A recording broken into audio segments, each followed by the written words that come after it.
Encore, je pense que c'est un mot qu'on a tous évoqué en fait petit pour voilà, se resservir, que ce soit d'ailleurs sur un plat salé ou du sucré.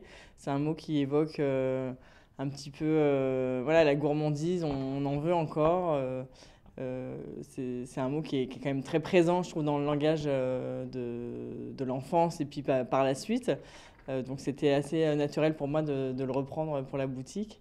Et puis le fait qu'on le prenne pour le livre avec ce point d'exclamation, voilà, ça rajoute, voilà, J'en veux bah, encore. finalement encore, j'en veux encore. Donc c'était plutôt à propos, bien choisi.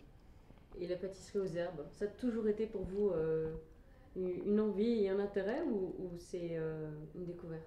Non, complètement. La pâtisserie aux herbes a toujours fait partie de ma vie, si je puis dire.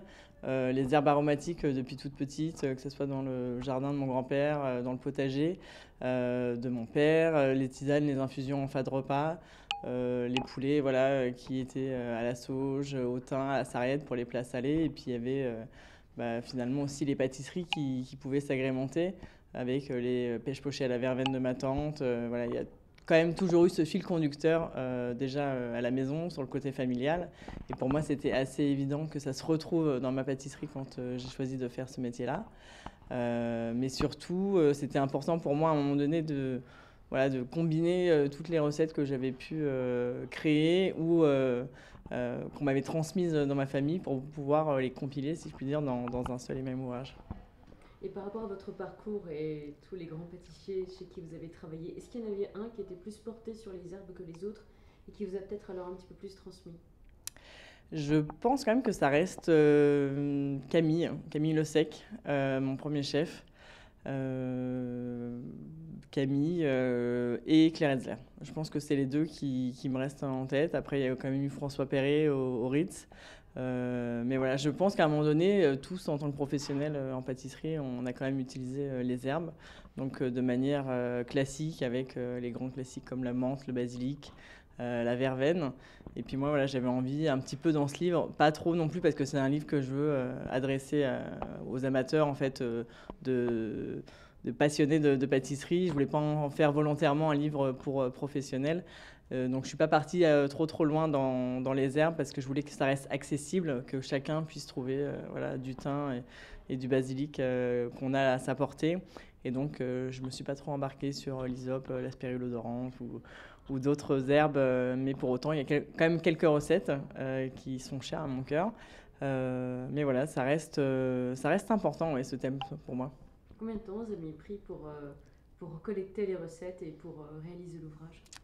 Je pense que les recettes, ça doit être sur 5-7 ans. Voilà. Et puis, il y a eu l'ouvrage, c'est fait à peu près sur un an et demi. Euh, de fil en aiguille, voilà, on a travaillé. Moi, j'ai eu l'ouverture de la boutique en parallèle, donc c'est vrai qu'il a fallu trouver du temps pour s'accorder. Mais en tout cas, c'était un chouette projet et je suis très heureuse qu'il sorte enfin. Et l'ouverture a déjà un prix, celui de la liste. Oui, complètement. Il y a déjà eu le prix de la liste et puis ben, avec le livre, voilà, ça fait une belle année pour cette ouverture. Et je suis ravie vraiment que les lecteurs puissent enfin découvrir cet univers. On y découvre également une jolie préface. Oui, Oui. une très très belle préface qui me touche beaucoup d'ailleurs. J'ai un peu du mal à la lire sans avoir la larme à l'œil de Christophe, Christophe Michalak, qui reste voilà, un des chefs avec lesquels j'ai le plus apprécié travailler et qui aujourd'hui voilà, Vous êtes est un souvent ami. retrouvés sur les parcours, il y a eu l'émission. Il y a eu l'émission, c'est comme ça qu'on s'est connus en 2014. Et puis après, on a travaillé ensemble. Et aujourd'hui, voilà, ça reste un chef et un ami avec lesquels ouais, on échange dès que besoin ou même par simple amitié. Donc c'est très plaisant. Je suis très très heureuse qu'il ait accepté de réaliser cette préface. Et voilà, ces mots me touchent d'autant plus.